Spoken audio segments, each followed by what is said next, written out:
senses, mainly he focused on the senses. When the senses are engaged in, when the senses are engaged in Krishna Bhakti, engaged in the Supreme Lord, then then this way a condition, and there, when a person is engaged in this world and engaged in devotional service, then the living entity naturally becomes Krishna conscious. Basically, that was the T. And he focused a lot on the senses yesterday. So I had a chance to hear his very grave and wonderful class. Thinking of another adjective to describe how grave and informative and just very clear, nice, beautiful examples that he gave for the class yesterday.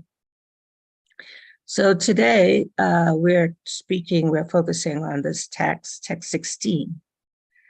And basically this text is kind of continuing from yesterday's text. So Prabhupada is helping us to understand that as soon as someone receives knowledge of Krishna, of the absolute truth, then Maya cannot stay. Maya is destroyed, pretty much. Maya stick around a little bit, but as someone becomes purified, Maya becomes minimized more and more and more. And actually, then a person conquered the senses. However, Srila Prabhupada said that could take many lifetimes for that to actually happen. And it could take a minute, 18 days, I believe he said. So this verse, Prabhupada, in the translation of this verse, there is a focus on the false sense of intimacy in this material world. So here it says, at the end of the translation, after sharing the mind, how the mind is affected, then the last sentence says it creates bondage and a false sense of intimacy within this material world. So when I heard that word, a false sense of intimacy, it kind of reminded me of a language that is being used today in the world quite a lot among therapists or among people that are trying to help others to understand how the mind works. And this word is belonging. So the function of this material world is to create a false sense of belonging to this world. That's basically the connection between the mind and the world, the mind and material world. It simply tells us different ways of how we can belong to this world. It influences us. The mind influences us, and really kind of in a very insidious way, make us think you're really a part of this world. I am really a part of this world. Really, I belong to this world. I only belong to this world. And that's the function of the mind. It's in the conditioned state. It tells us like that. It keeps us, really thinking, I have no other purpose. There's nothing else for me to know. And most people in the world are caught in that trap, unfortunately. However, Krishna, God is so kind. Krishna is so kind that there's always a way to kind of address this material dilemma that is perpetrated by the mind. And Srila Prabhupada explains that the moment that we understand the knowledge of the Supreme Lord, at the moment we get introduced to this knowledge by a devotee, by a person. Ultimately, first it's a devotee that introduces us, then we kind of get introduced by different people, different guru, then Krishna.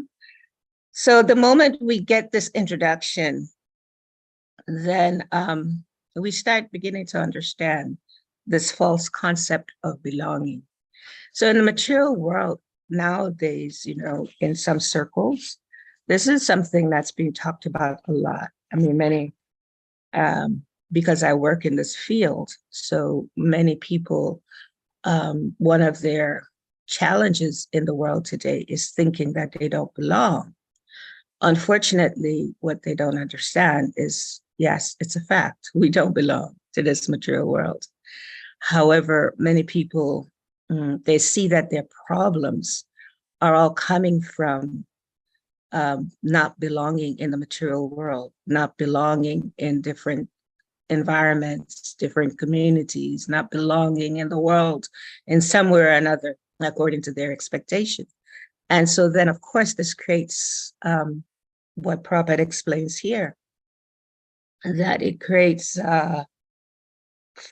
disease, lamentation, illusion, attachment, greed, and enmity, because, you know, most people, many people are thinking, I want to belong in the material world. And that's just not real. It's an illusion. So this mind creates this false sense of belonging in the world. And in this world, actually, we know that this false sense, this conditioning, is related to our body, the gross body. And we know, like, that's the body will fail us in many cases. The body becomes tired, the body gets old, the body dies, the body is conditioned to gravity. There's so many ways that the body will, you know, definitely fail us in this material world. And then the second area of conditioning is the subtle body. And that's what Jada is speaking about with Rahugana in these last three verses. The mind. This is specifically being discussed in this shloka. And this false sense of belonging in the material world with the mind, it can also refer to our habits, our behaviors, our attitudes. This is a false sense of how we think we belong in this world in terms of our mind. Our mind will tell us, oh, yes, you can do this, you can do that. No problem. You know, people have all kinds of habits in the material world. There's so much emphasis on behaviors. There's so much study on people's behaviors, especially now with Kali Yuga advances and challenges of the mind advances.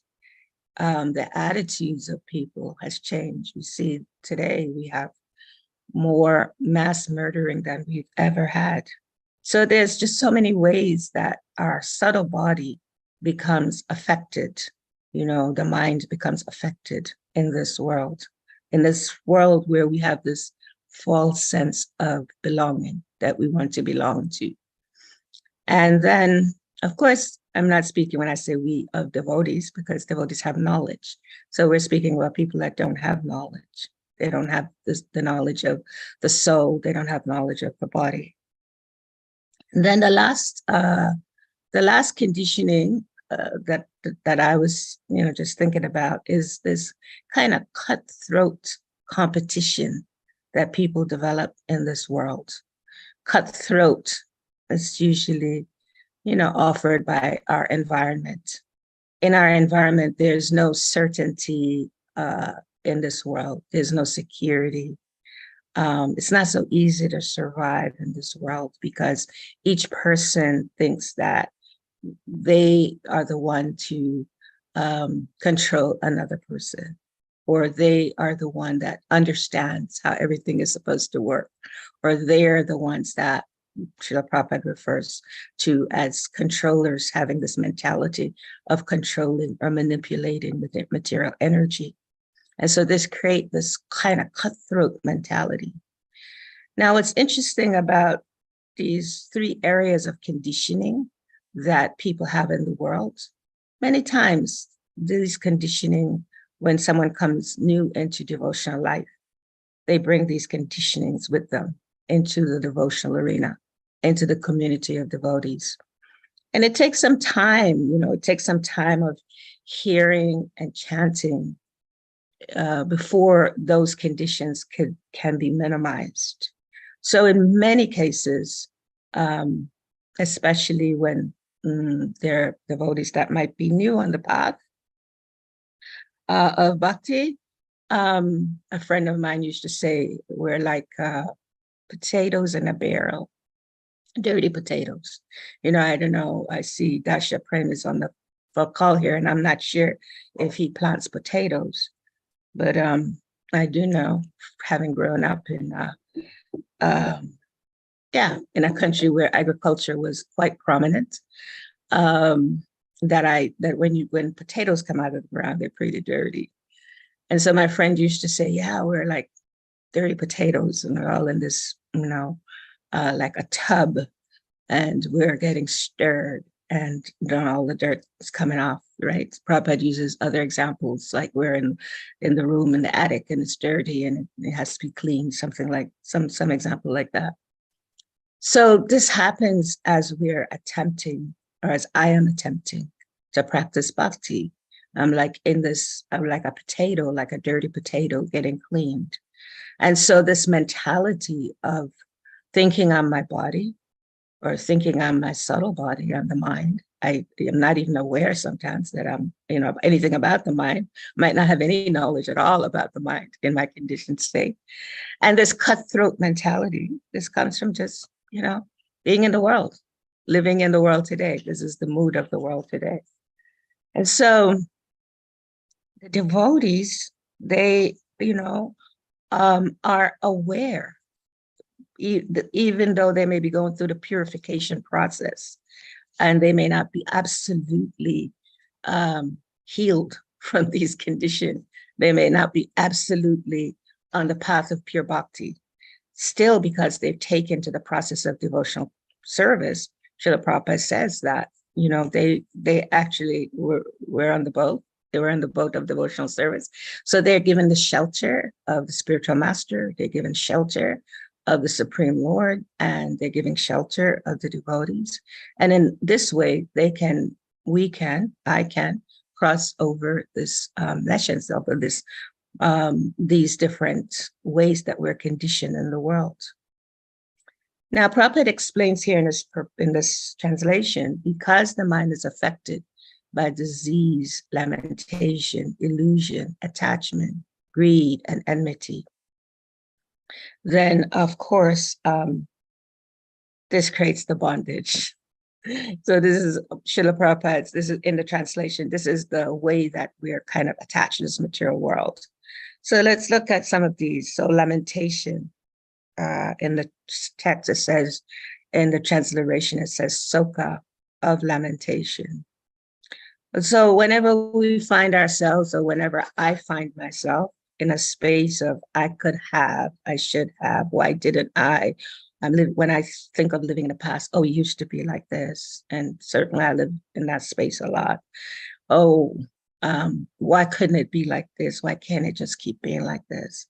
Whenever I'm in that space, anything about how things were in the past, then that's not the best conception of how things work in the material world. It's not the best conception of how of how we can get out of this material world when we have this mood of, it could have been different. And there's many, and I speak about this because this is my field of work. There are many therapists that work with people who live in this mentality. They live in this space of lamentation.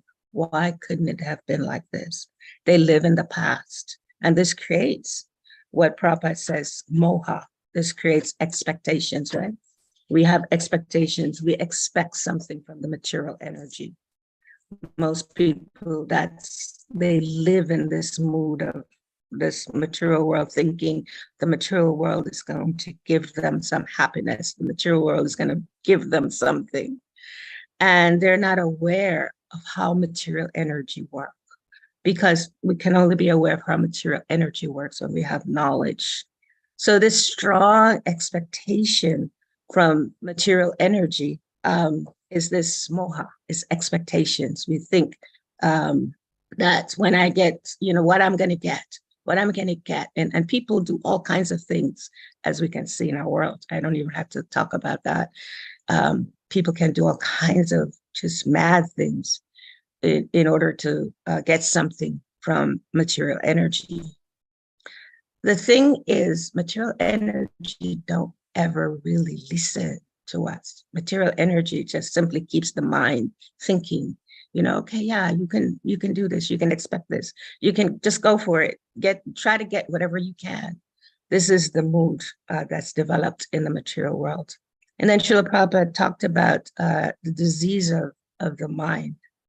So this disease of the mind, this extreme attachment, because he says in the purport, the mind is affected by disease.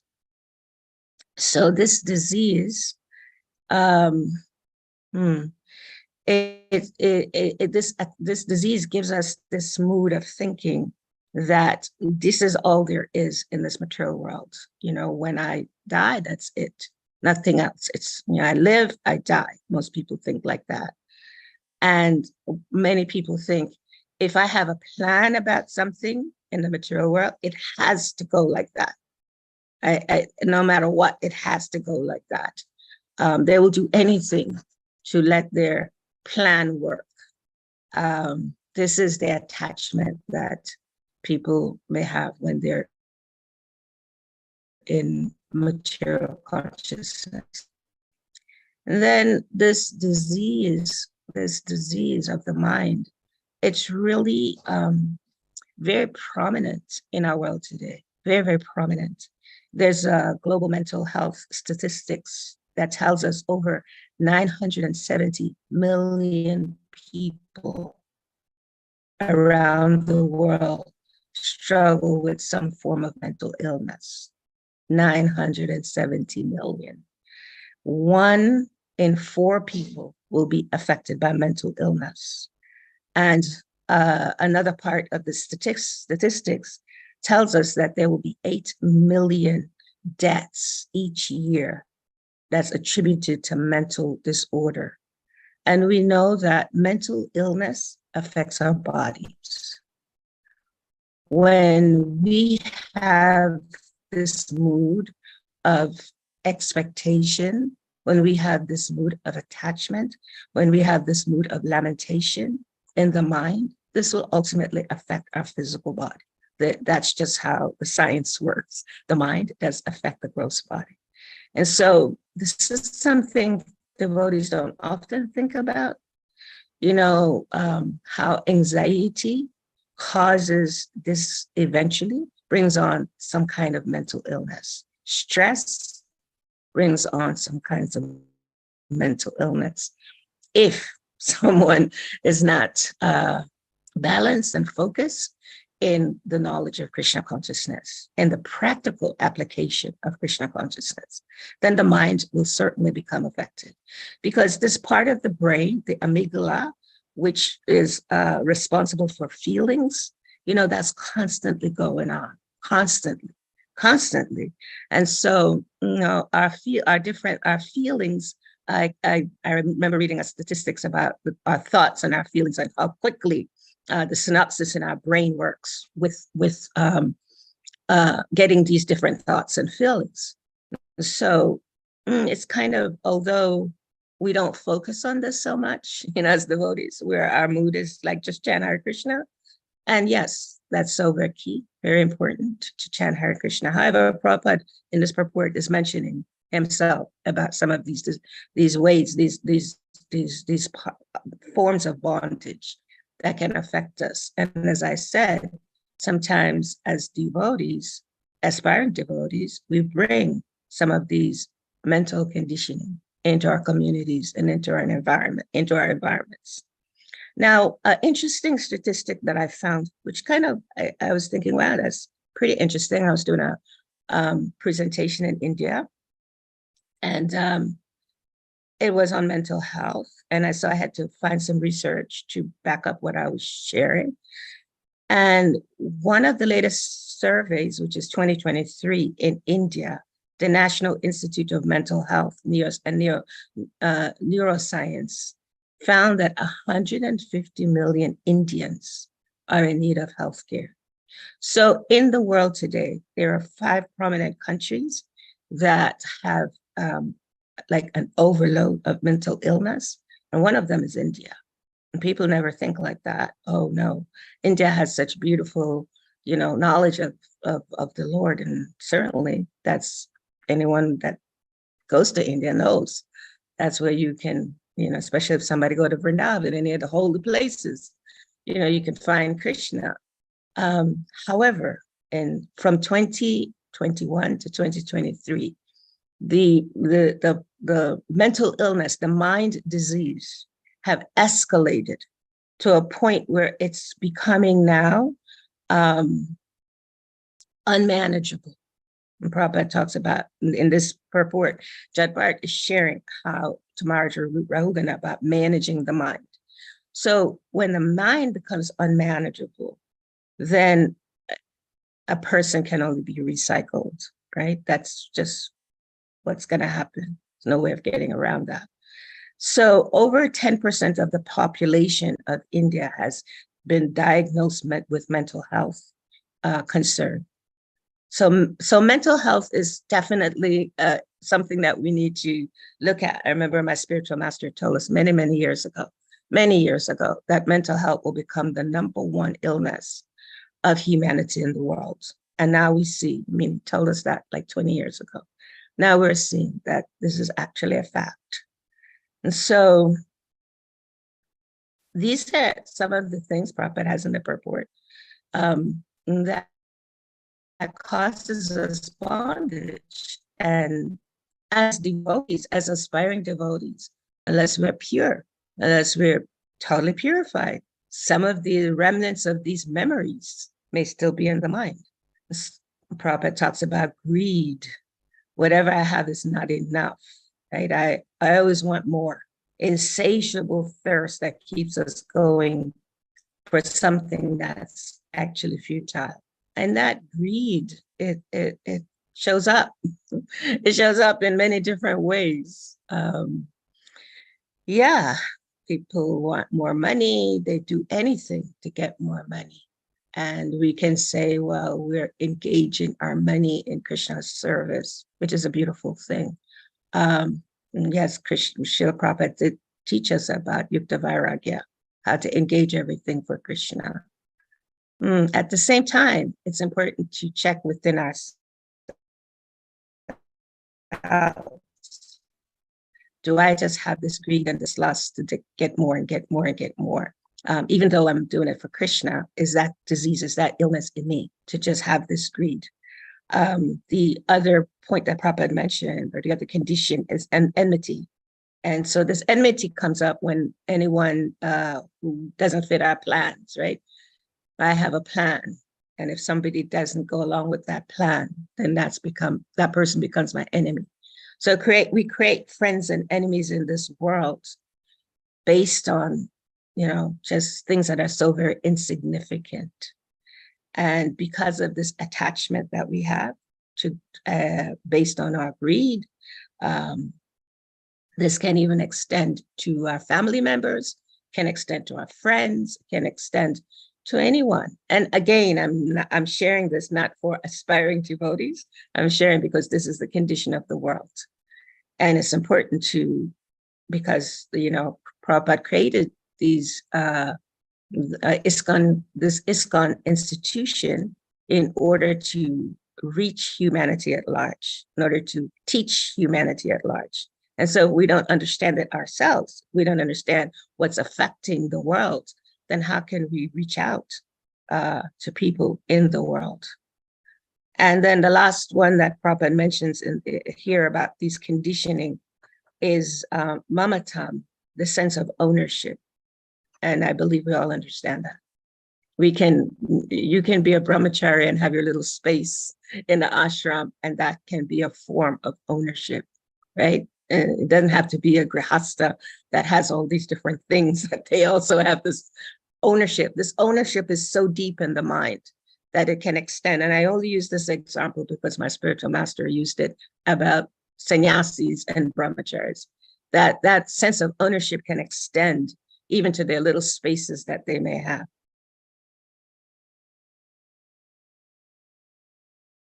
And so there's something that, again, Srila Prabhupada is mentioning it. So, it's nice to take notice that these conditions, they perpetuate the conditioning in the material world. Then Srila Prabhupada talks about the mind is the cause of material bondage and liberation.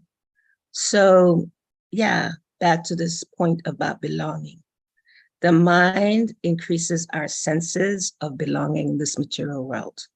That's the purpose of the mind, simply to make us think that we belong in this world, and that, the things of this world are a part of what we're supposed to be attached to.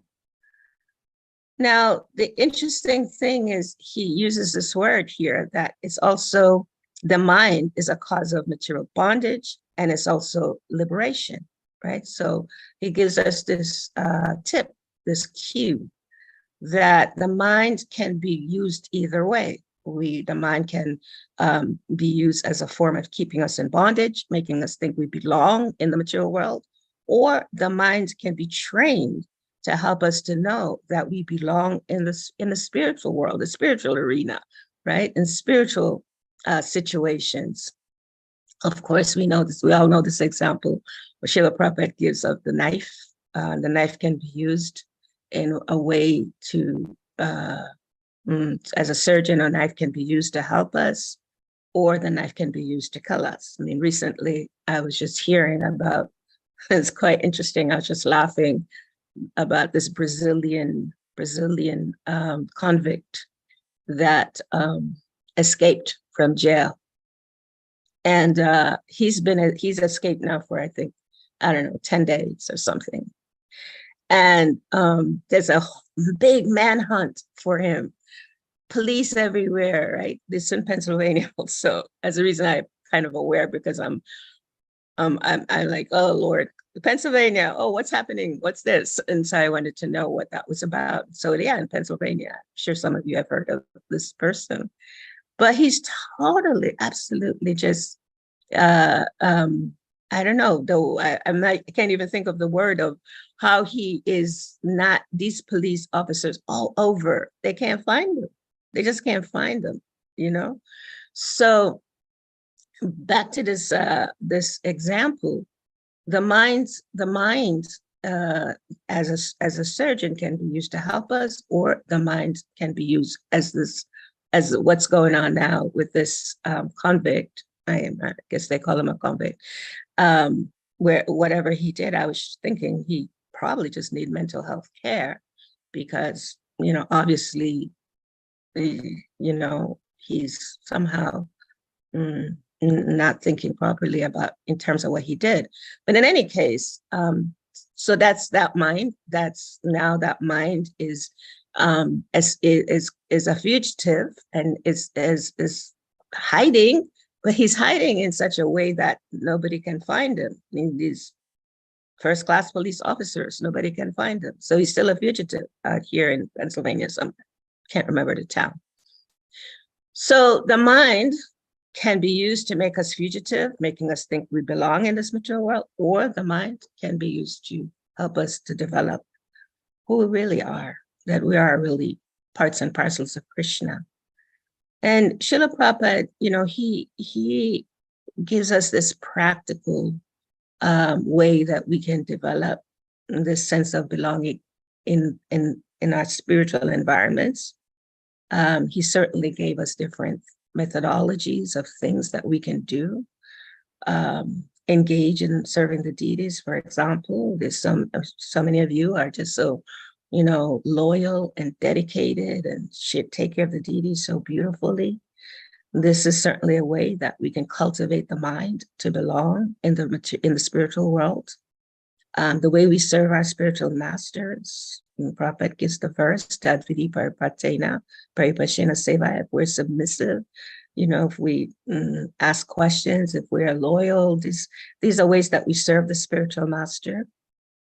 That's certainly a way to cultivate this way of living, belonging in the spiritual realms. How we serve the Vaishnavas, how we are not engulfed in enmity with the Vaishnavas.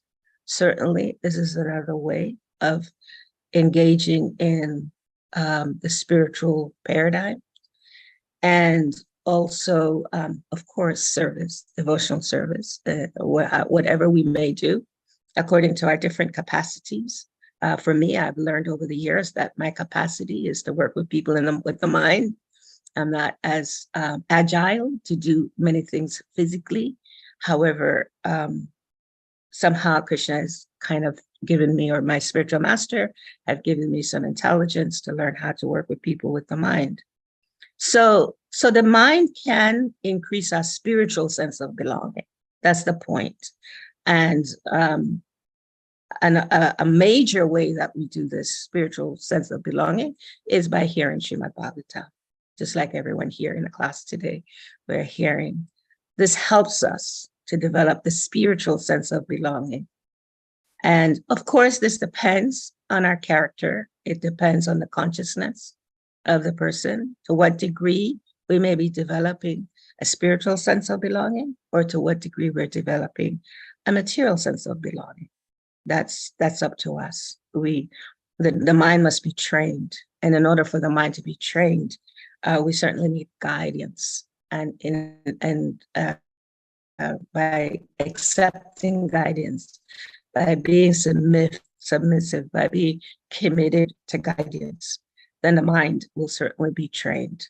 And Srila Prabhupada was the example of that. You know, when we think of some of the early devotees and, you know, what their involvements were in the world, what their conditions were, and how by Srila Prabhupada's guidance, by his personal guidance, he was able to help these devotees to train their minds, to become free, to become at least aware and conscious of the senses and how the senses can affect the mind, and the mind, like vice versa, affects, sometimes the mind even affects the intelligence, right? The mind is very powerful, but we know that the intelligence is more powerful.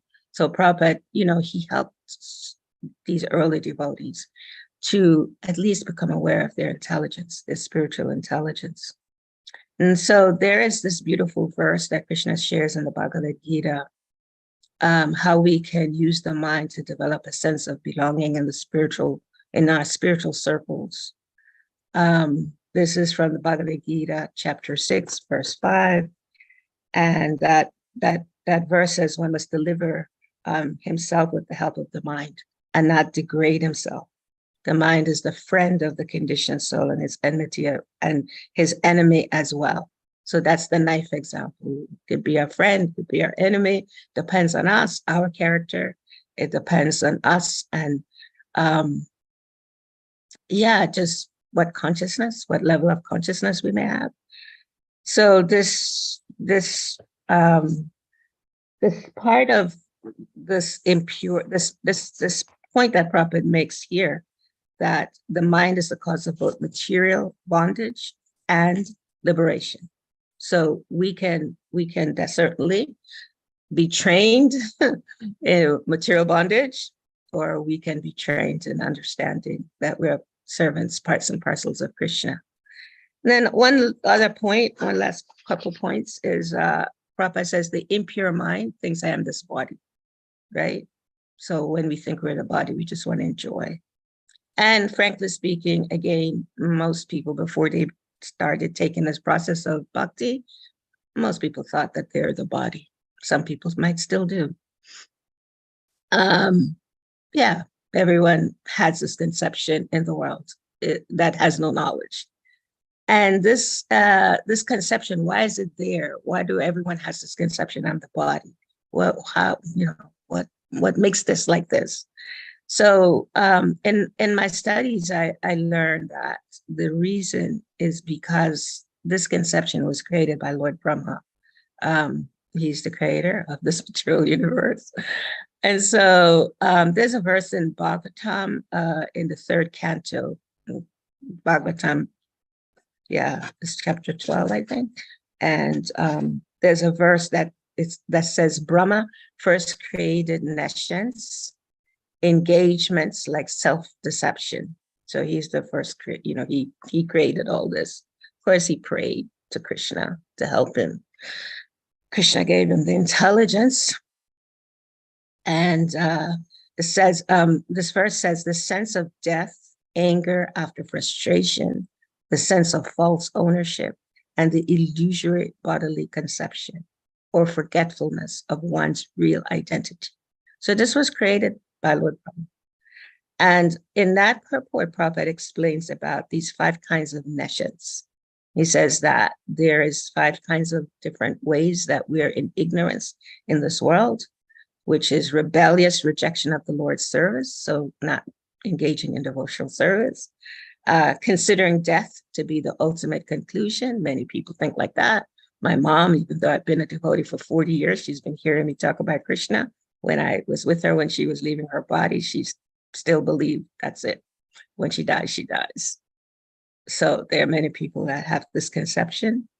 Ignorance of one's position as a jiva, ignorance of who we are as living entities, the illusory bodily conception of life. So that's what we're talking about. I am this body. And then attachments for material enjoyment. Dasha talked about that yesterday. Senses always wants to enjoy. And just in terms of consolidating these 5, there's 2 functions.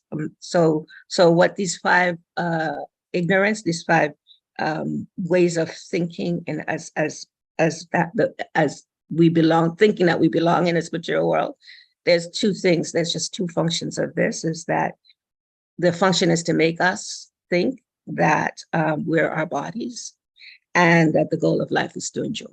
Basically, that's what's happening in the material world. Most people think like this. I'm my body and I'm here to enjoy this world.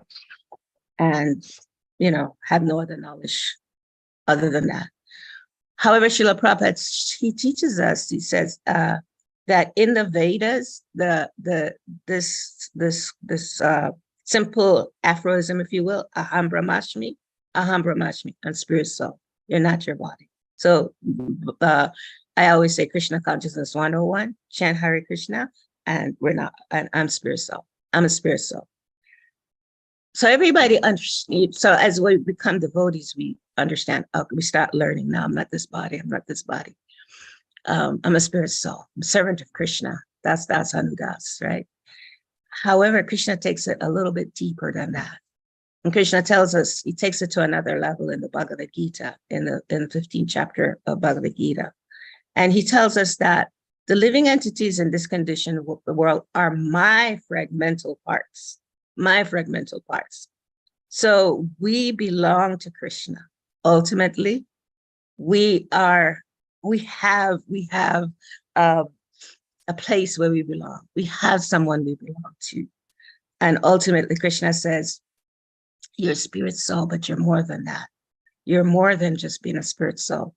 You belong to me. In my world, you belong to me. So this is why the Lord arranges for us to have personalities like Srila Prabhupada's representatives, to help us to remember, I belong to Krishna. I belong to a spiritual environment. I don't belong to this material world. And so, yeah, there's this is Lord Chaitanya also, he tells us the Sanatana Goswami, right? And I'll read this because I just kind of took this from the Vraja-Lila. It's Lord Chaitanya says, it is the living entity's eternal position to serve the Lord. Therefore, to help one get release from material bondage is to awaken one to the dormant understanding that he is the eternal servant of Krishna. Jivera Swarupai, Krishnera Nityadas. And we can read more about that from the Vraja-Lila. So Krishna says, you're my part and parcel. Therefore, the first condition of material existence, in the material world, the first thing that happens is a person forget. They forget who they really are. They forget their real identity. I forgot. And by the mercy of my spiritual master, by the mercy of Srila Prabhupada, by the mercy of the devotees, this consciousness is being revived as to where I really belong. And so, yeah, there are many beautiful stories that expresses this theme. And one of them really quickly is the story of a sheep and a lion cub.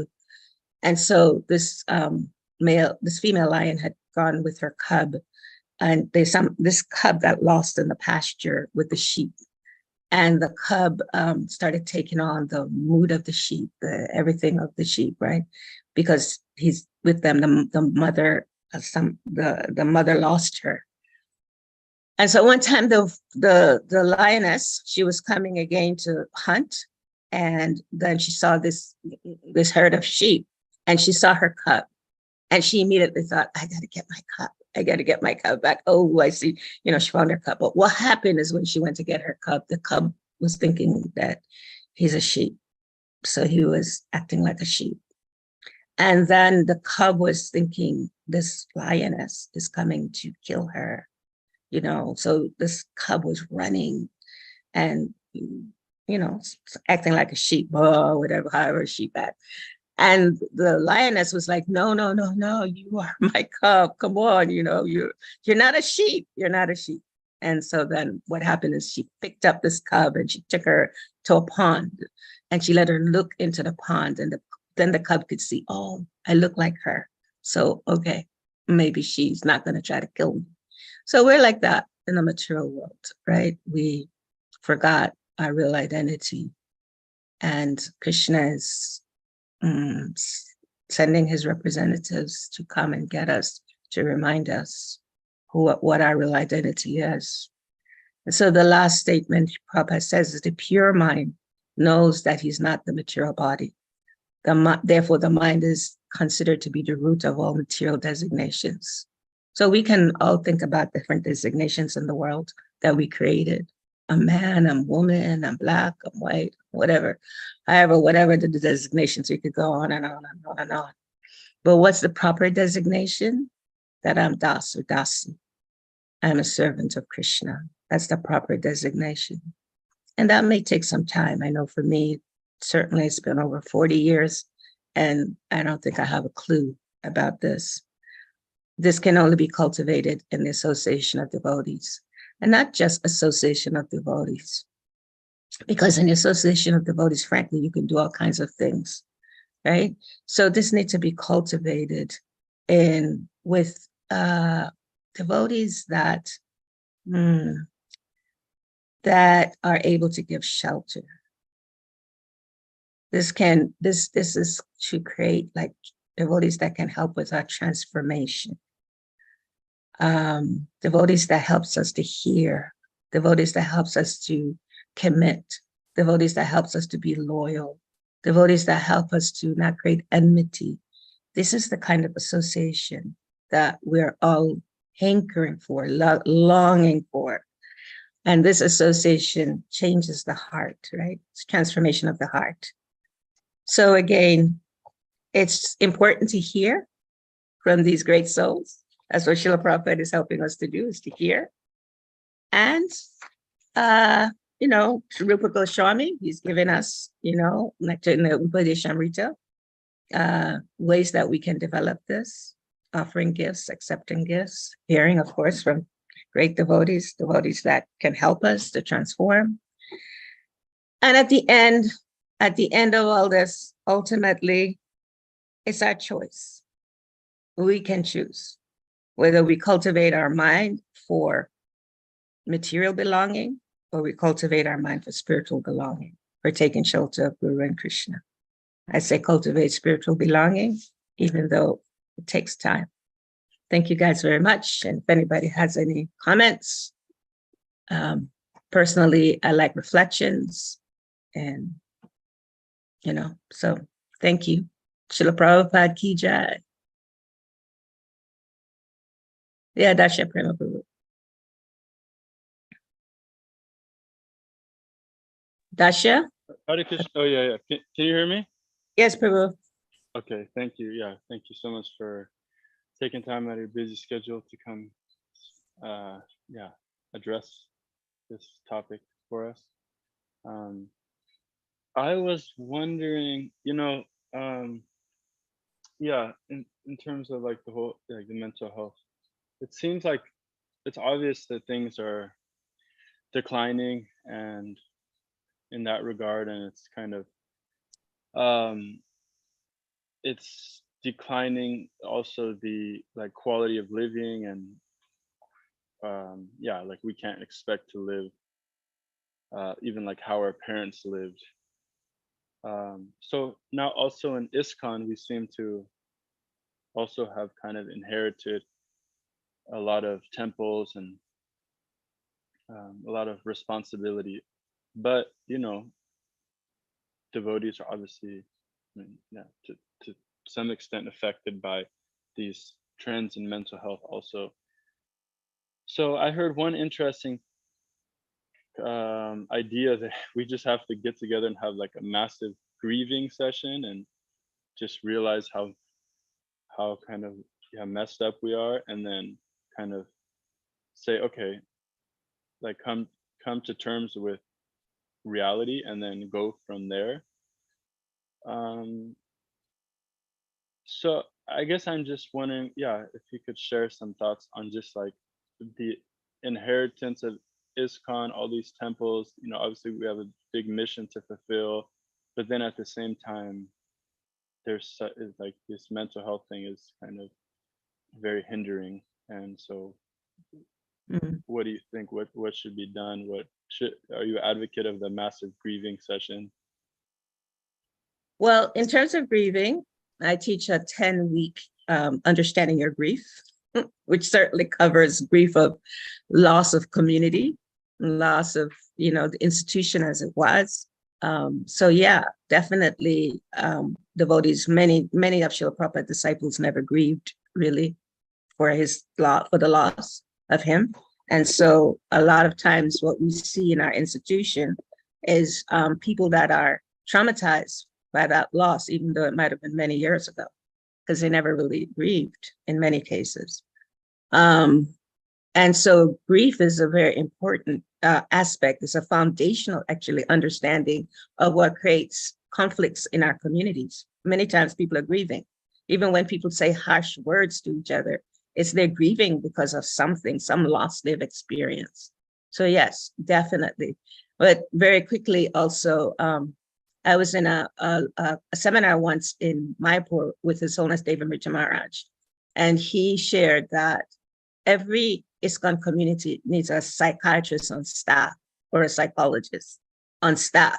And he said that last time I was in Mayapur was like, I don't know, 7 years, 8, 9, 10 years ago.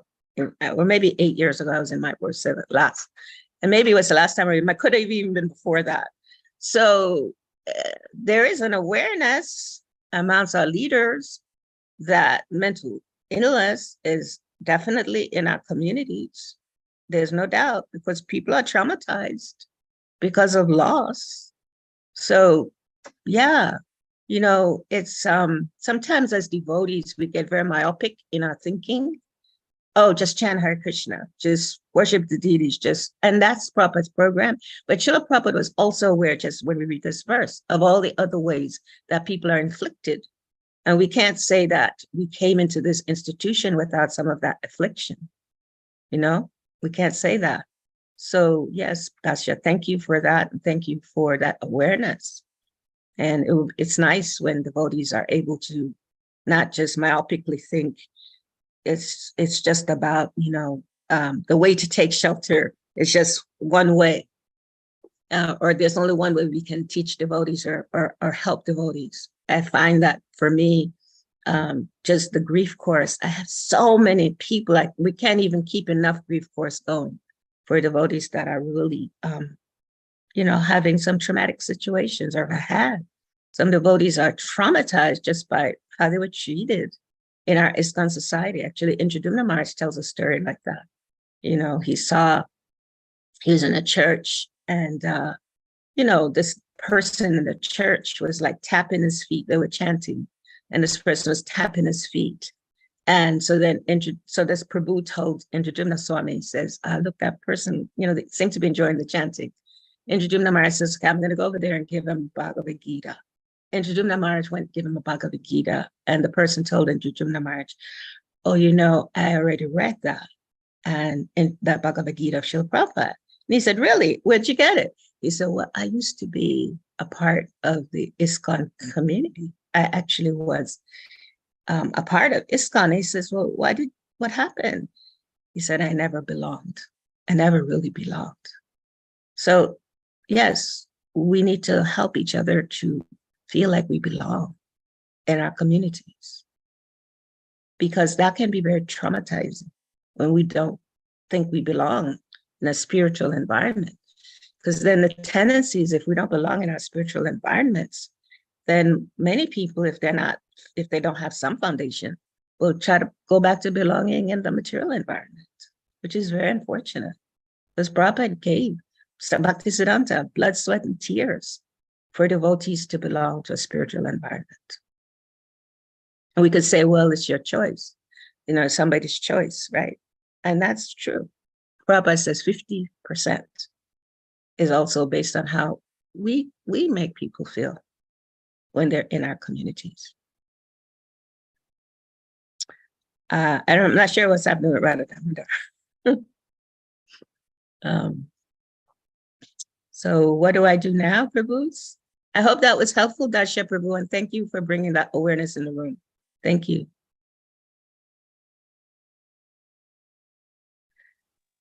Yes, thank you very much. I appreciated that answer.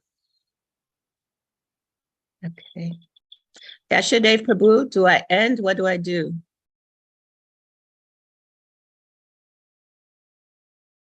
Okay. Someone? Yes, Mataji, you can end whenever you like. All Or right. go sharing the nectar. It's up to you. Hi. Hare Krishna. Thank you, everyone, very much. I'm sorry. I usually have another class at 8:30, so thank you, thank you, thank you.